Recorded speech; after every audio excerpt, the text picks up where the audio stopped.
This is the Woman of Inspiration podcast, where we speak with women who are leading, inspiring, and inspiring others to dream big. These are women who are trailblazers, they're game changers, and they are driving change. And with me today is a very special guest. Jocelyn Flanagan is the founder and CEO of EMC Squared. Jocelyn, it is so great to have you on the Woman of Inspiration podcast. You are also one of our 100 Women of Inspiration book contributors coming up this fall, as well as an award recipient for Women of Inspiration. So Jocelyn, welcome. Thank you, Monica. It's great to be here. So Jocelyn, you have really been such a mentor. I mean, I'm in the events industry as a network. We rely heavily on events. And I was always in awe watching the events that you and your team have brought to life. How did you get into this line of business? Like, what inspired you to start EMC Squared? Oh, that's a tricky one. I tell everybody that I started organizing my friends' social lives at the age of 3. And then when turns out years later, I could make a business of it. It obviously just became natural. I did not ever know that this was an industry. I didn't know that this was an actual line of work that I could get into, but it was a natural progression for me. And I started looking into the industry. Fast forward many years, started to look at this thing called events and realized that there was very limited options, certainly in the Calgary market where we started 20 years ago. And just sort of decided, let's see what we can do. And I thought I'll start this company and run maybe 2 or 3 events and then go and get a real job. And then here we are 20 years later. I still haven't found that real job yet. Because you love what you do and it's not work. Love what we do. Yes. Absolutely. So Jocelyn, you've been coined as an idea initiator, a strategic wizard, which I have to say, I've seen the work in motion, and a choreographer of all things. And, events, people, I think right now we're just coming out of a global pandemic, and I think people are craving those experiences that your company brings together so many different people, and it is definitely being strategic about these creating of experiences. And so where do you draw your inspiration from, actually, like, concept to getting it out the door? Where do you draw from that? It's interesting. I've got an extraordinary team. We do lots of brainstorming, and somehow I've surrounded myself with just highly intuitive, creative geniuses. And ideas come from anywhere. Ideas come from sitting on our dock chair, or, as we all know, we have brilliant ideas in showers as we're driving down the street, reading a book. Anything that provides any sort of emotional connection is what inspires us, because at the end of the day, what we do, whether it's a leadership convention or a large celebration, it is about an emotional connection. So that's really how we draw this, based on our own human connection with people and with things and places and colors. It's really that we can draw experience and ideas and strategy from anywhere, it's an open book, if you will. And so your growth, when you say, you've produced over 2,500 events, I thought I was off the charts with like maybe 110 live events, but you've produced 2,500 events in 20 years. Like, break that down. That's 250 events per year consistently for the past 20 years. That's mind-blowing. Does it seem like you've been that busy? Like, I mean, do you sleep? Yeah, as I said, I've got an incredible team. So, and our events range from all sorts of shapes and sizes, and I have an incredible team. So when we're in the height of busy, we might have 3 or 4 events in a day, and other times we've got nothing. So it's a nice lull, and we have moments where we get to sleep and moments where we're thriving and sort of running on all cylinders. Well, let's talk about the team that you have, because I think that's really important. Of course, I'm a big advocate for championing for women, and of course, support her, because we don't do it alone. And so we really rely heavily on, our allies to come support us. Firstly, you founded in 2001, 20 years you're celebrating, which is a big year for you. So I'm really excited that we're able to help celebrate that with you. But you're also a female-led and female-owned company. And so, I think what's so interesting is talking to game changers that are changing industries like you have done with the event industry. It wasn't a thing really back then, nor was it really common for women to, be launching and scaling and growing businesses on their own. So, looking back at this length of your journey, what is some of the things that you've been most proud of? Mm-hmm. Oh, that's a really big question. I'm proud of many things, but before I get into that, I'll just talk about, me as a female business owner. And one thing for me in particular, just with what I have chosen to do in my life, I've never felt barriers because I'm a female, and I had a lot of support with my parents, with my dad. If I remember anything, I remember a lot of things that my dad has told me and continues to tell me, but growing up, I remember him say, be a leader, not a follower.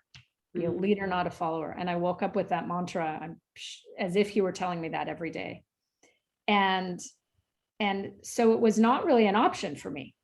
It was just a thing that I was either born to do or told to do. And never once was it, be a leader behind a man. It was just, you're just going to be a leader. And I don't think I really understood what that meant back in the day, but it certainly has resonated throughout. And I had 2 older brothers and a sister, and I was the youngest, and I was never, man, woman, it just never really resonated with me that there was any difference. So I'm perhaps different and unique in that sense, where I didn't feel that there were barriers to what I chose to do in my life.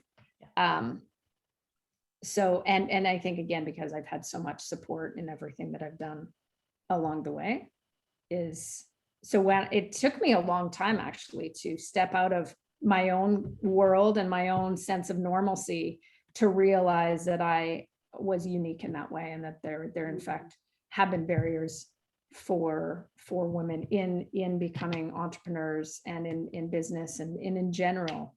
But I was quite sort of immune to that thought for quite some time. And it took a number of my staff even to sort of whack me on the side of the head and say, like, look around and own the fact that you are in a woman-led organization, and that you are, I am woman, hear me roar, was never sort of part of my mantra until more recently, where it's been brought to life.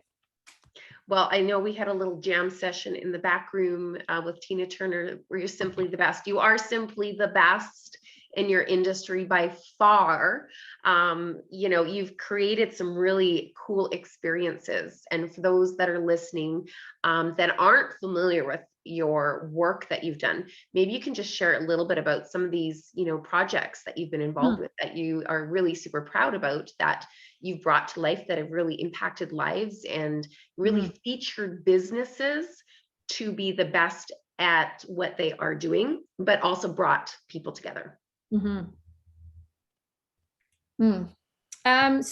there's so many projects to name that I have loved being part of. One of the, when we started, we were given some really interesting opportunities right off the top, which led us to me being in New York on the New York Stock Exchange floor, launching a new business when we have 4,500 people back in Calgary, that we are doing a simulcast broadcast to from the floor of the New York Stock Exchange to 4,500 people in Calgary, and a dialogue back and forth to that. And this was 8 months after I started the company, and really had no idea what I was about to get myself into. And that was just a really exciting moment to realize that this is starting something, right? This was a bit of a launching pad to show Calgary what we were about to create, and how we could transform. Again, this was a new company. We're transforming it. We're creating it from showcasing it in really unique ways. So that was one of my first experiences of, yeah, maybe I don't need a real job. This is sort of fun. This is interesting. We did, for years, we were hired to produce an event called Calgary Cares, which and that was one of my, if I were to look back on the 20 years, one of my proudest moments for sure was being put onto a stage and say, find 300 volunteers, models, dancers, choreographers, lighting designers, musical entertainers, and drag queens, and put them in a mix and build a show. And that, to this day, I mean, so many of my connections and strong friendships have grown from that moment of being thrown into a world that I didn't even know really existed before. And that was an extraordinary amount of pride that I had out of that, with everyone surrounded by me, and just the shows themselves lasted a long time. So that was something to really heartfelt. We would do a lot of work with charitable organizations where we get to really change many lives and raise a lot of money for these different organizations, and bring out some really heartfelt and emotional stories and motivation, and working with Olympic athletes, working with senior leaders of countries and organizations. We set the scene for others to shape people's lives. Mhm. And, it's motivating for us to be in the room of greatness, and to sort of facilitate really unique conversations and really unique connections. So I remember a time, and I think this is one of the very first times you and I met. I was a Bond girl. Do you remember that? I remember that. For TIFF. 2012. Yeah, that was 9 years ago. 9 years ago? Yeah. 9 years ago. Well, anyways, it's a while ago. Mhm. And so, yeah, that was the very first time. And I was in awe at what, I saw that you created, but really about the awareness that you brought for, industries that are, I mean, the film industry is, really just, we've got so many dynamic females that are in the industry that need the exposure, but how you've transformed some of these industries and just making them such an experience and sought after event year after year. So that was my first experience with you, Mhm. sort of behind the scenes, and sort of seeing everything come together is magical. Mhm. Thank you. Yeah, that was a fun experience. That one for sure. And it's neat over the years that a lot of our clients within really large organizations, and the best of Canada in terms of brands, between the Junos and the Songwriters Hall of Fame and the Screen Awards, a lot of them are women led. A lot of, whether it's our internal clients or the senior leaders in those organizations, there's a lot of females that we get to interact with and play with, and come together. So it's nice. And I have to say that we're also super excited to partner with you for the Roadshow as well, 2021 Roadshow across Canada, which is another unique way of showcasing women to be seen, heard, and valued by, elevating the female leaders, bringing in the support hers and those male voices that are champions for women, and Mhm. really coming through the time where we've been, are we at 15 months in the pandemic right now? I've lost count. Yeah, I think so. And Yes. some provinces are still in lockdown. I know Alberta is kind of just, the kids are almost going back to school next week again for the third shutdown. You're in Ontario, and you've witnessed probably parallel instances where you're from, but the events industry was impacted Mhm. like the most, like it stopped. Mhm. Gathering 10 people from, I mean, the Super Bowl was happening. I was at Sundance the month before. Yeah. Like, I mean, life has changed so much. As an event professional, Mhm. like going through that, what has been your biggest challenge going through that, other than the obvious of Yeah. like completely business being like gone overnight? Yeah. Whew. y-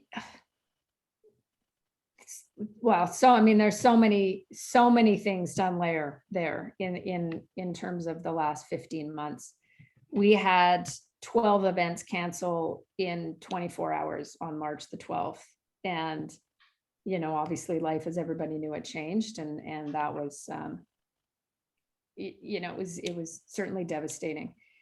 So the challenge has been multiple fold in terms of ensuring that our staff have been taken care of emotionally and as best we can financially. It's working with all of the government subsidies, and how are we getting support, how are we able to sustain, how are we able to change our team's work life structure so that there's a bit of a give and take. We certainly couldn't be supporting our staff the way we were in the past, anyone, and for that matter. So there was some certainly challenges in just I'm a pretty compassionate person, but having to be more so, as we think of the whole person when it comes to our team, and this has really impacted everybody from all sides of life. So it's been so there's certainly been challenges there, just because we're emotionally connected as humans to each other, and keeping that on track. And then understanding the rules and the regulations. And I think that challenges everyone, because we don't know from one day to the next what we can and can't do. And then really from a business standpoint, we've been on a steep learning curve to redirect our efforts from this, from our live experience to an online virtual experience, and what technology that brings, and what do we need to learn that's generally outside of our scope, and add in any sort of COVID protocols to the mix of any time we're taking our clients into studios, producing music shows in broadcast style. What is the COVID protocols? Everything that we touch has a new learning curve to it. So there's nothing easy. So by the end of the days, generally my head is just exploding, and it's not that it was a bad day. It was just a full day of new learnings that we all need to take into consideration. So let me ask you something. I'm going to go back to the strategic wizard part, and like your challenge. So it's just like, okay, here's another problem. Let's see how we can work around that. And I know that reinvention is also part of your middle name, right? You're constantly innovating. So how, and I'm going to go with, we had asked you, what are 3 words that describe you? And you gave us 4, and I agree with 4. You needed 4, not just 3. Optimistic, tenacious, gracious, and fearless. And I think right now in this time, leaders like yourself, Jocelyn, need to amp up on those, those qualities. And so coming, through COVID, what have been kind of some of the things that you just are so jazzed about, that you're excited about because of all this innovation that you're able to grasp? Well, one of the things that I'm excited about is that what we've been doing for the past, the 19 years before COVID and during COVID, what we do and our team do is actually the same. And what I mean by that is, when COVID first hit, we thought, okay, we're not needed because we're not in live space, we're not building stages, we don't have the big light show.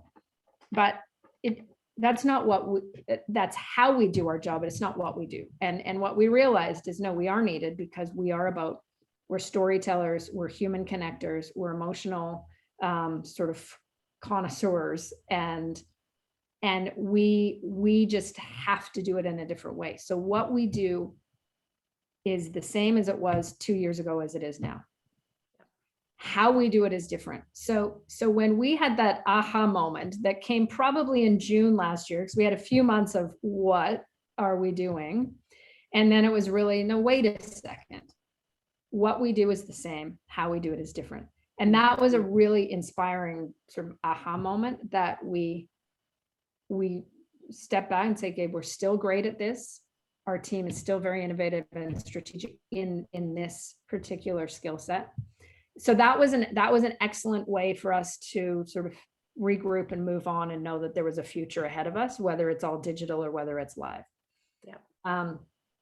And then one of the things that I've always wanted to do and never spent a lot of time doing is really looking more at the broadcast world, and that this has given us that opportunity. So we are in essence corporate broadcasters and television show producers now, obviously, than we ever have been, and it's really honed in more skill sets and that we wouldn't, I wouldn't have spent time concerning myself about uptight close in camera shots in a live, in a studio, in a recording studio, because I would have been worried about a larger stage. So we take all of those wins and take all of those learns and say, okay, how are we going to apply this going forward?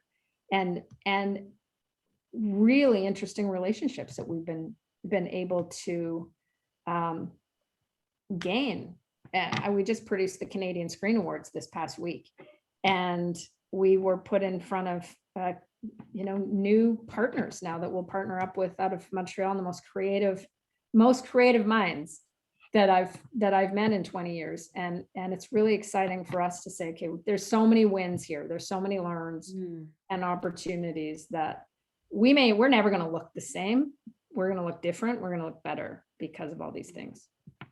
What a great insight. And I really love the opportunities. I always ask that question, and I've never met one leader that isn't super excited about the possibilities of sort of how it's transformed the business to actually, where we go in the next year, 2 years, 5 years, 10 years, we don't know, but you already have that foundation.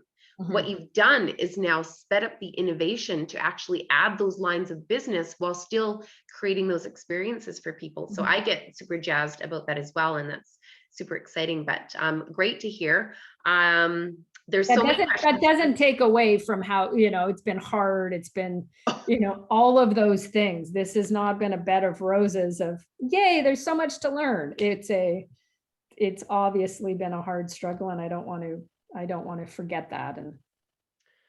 And here's the thing, we didn't have a choice.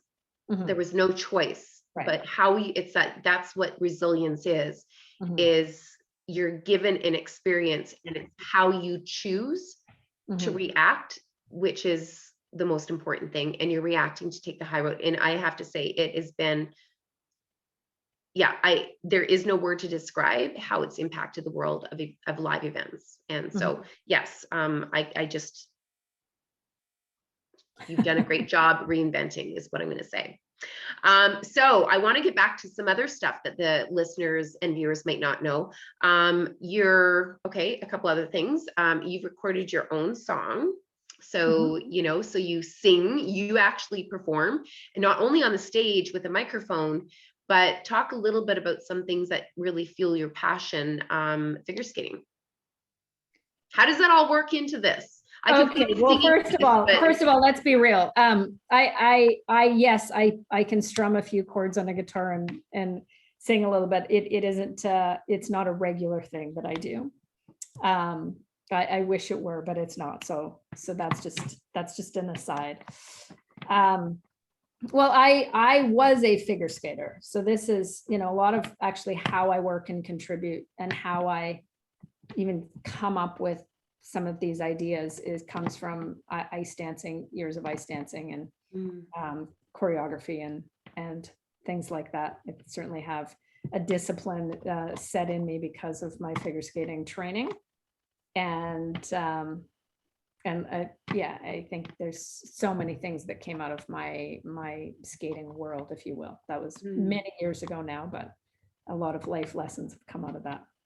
Well, I think it's interesting that you draw that for me, because now that you mentioned the choreography that's required for figure skating, that, everybody says, okay, so, how did she get to where she is now? I mean, it's never a straight path. It's always more of a zigzag. And there's always things that you've done in your past that sort of give you the opportunity and give you insight into what it is that you're doing now, which completely makes sense. The first event I'll say I produced, which I wouldn't have even called it at that time. I was coaching figure skating in Madrid in Spain, and Benetton asked me to put on a fashion show on ice.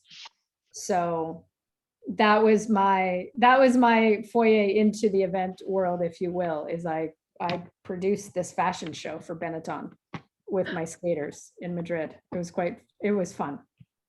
Well, that's exciting. That is a fashion. I've never heard of that before. Nor had I, and I don't think I've seen one since, but it was really fun. Very cool. Okay, so my mind's going to be zooming for, some cool things that we can get into for years to come, fashion shows on ice. I want to talk a little bit about your leadership. If someone to describe you, what type of leader would you be? Sorry, I'm just writing down fashion show on ice because I actually I haven't thought about that for 20 Killer minutes. idea. Killer idea. Gotta do that. What kind of leader am I? Yeah. I would say I'm a caring leader. I'm a macro manager. I'm not a micromanager. So what I believe to be true is I have a team of very, very smart, capable people, and that are self-starters. So that's a really important thing for me. So I give a lot of autonomy to my team. So that's from a leadership standpoint. I believe in autonomy. I believe in allowing teams to take risks and take accountability, and I'm there to help when need be, to guide, to support, to pick up, and to encourage. So I think that's my role. Well, I think that's a secret sauce that you're sharing right now, because it's so hard not to micromanage, right? Because you're the ideas and you have the vision, right? I got to say, hands up, that's one of the hardest things for me. And you've got that down pat, and you've realized that it's really in the people that you hire, and you hire great teams, and I think all of the most successful leaders can agree that that is probably one of the best things, is that we don't do it alone, and we need the support of our peers and the people to help drive that change. So yeah, and I do have to say that caring piece of it, and even now going through COVID, empathy in leaders and being servant leaders is super important. So very cool. Okay, so I also want to talk about now, we're going to talk about women again. Because I don't think that we're talking about women enough, right? COVID's taken over the conversation, Jocelyn. And it really, we have so much work to do. We've gone so far, but it just kind of went to like a complete stop over the past 15 months, which is why we've got. It has? Yeah, I do. To be honest with you, I do. This is my world. And outside of International Women's Day for one day, where everybody was visible for that one day, it kind of went away. And, diversity and inclusion, the great big umbrella, women have just a little part of that. But I don't think that elevating leaders within organizations as top of a priority as it needs to be. And that's really why we're driving that change. We want to make sure that, women are talked about, women are supported, and people know how to support and get involved, right? It's not just a company or community, it's everyone plays a role. So Yeah. why is it, on your opinion, why is it so important now that you've had the aha of, yeah, there are challenges for women, for women to be recognized? Mhm. And I, just to take a step back from a COVID perspective, from where I'm sitting, if we look at who are we getting our, like, health authority, a lot of them around Canada are women. So we're hearing a lot from women in senior positions. If you look at, the countries that have done the best, look at Australia, it's a female leader. So there are actually, to me, there's some really prime examples of very, very strong, successful women that are breaking ground, that are inspiring in COVID. That may not be in the business side of things, but from a life perspective, when I look at who's succeeding and who are we hearing from and who are we being inspired by and who are we getting the true facts from, a lot of it is women. So Yeah, good point. Good point. Yeah. We're So just not talking about women. It's just they are the leaders carrying the message, for the health and safety of people. And they're actually able to, the leaders are really helping with the teams feel that sense of belonging as well. So, yeah, I think that, I mean, obviously we women, I think everybody knows this, all the men out there, we are excellent at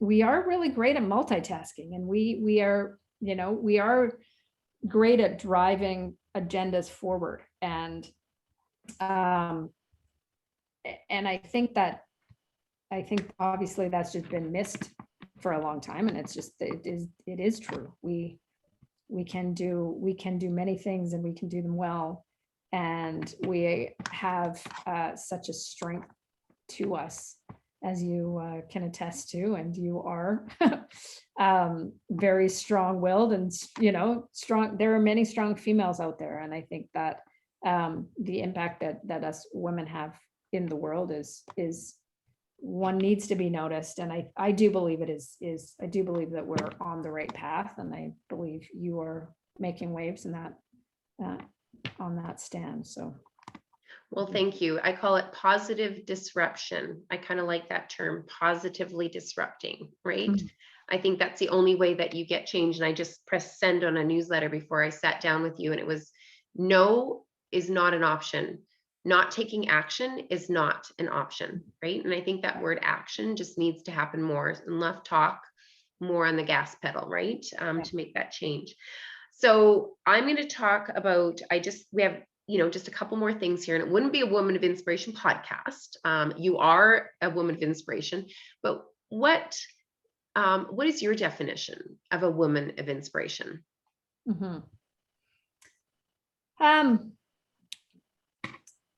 I know I've spent time thinking of this, and it changes all the time, but a woman of inspiration, there's so much that encompasses that. To me, the word grace is a really important thing. So a woman that can handle defeat with grace, can handle winning with grace, is empathetic, is visionary, is determined, and also has balance, has a sense of calm.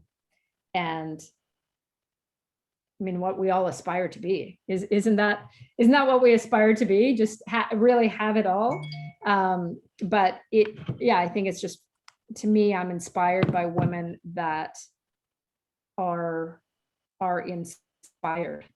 I'm inspired by inspiration, and that are just lovely humans on the outside, but also have driven energy.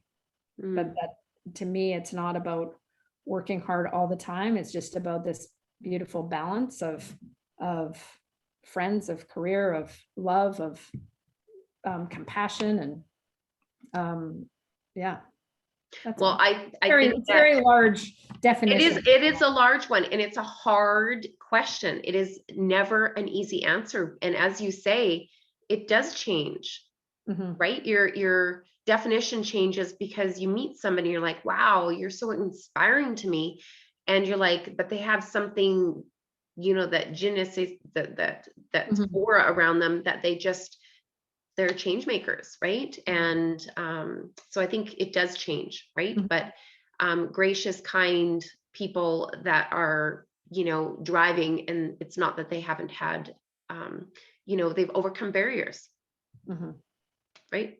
Yeah. Dignity and grace. Mhm. So who is one woman that you look up to, who you find inspiring?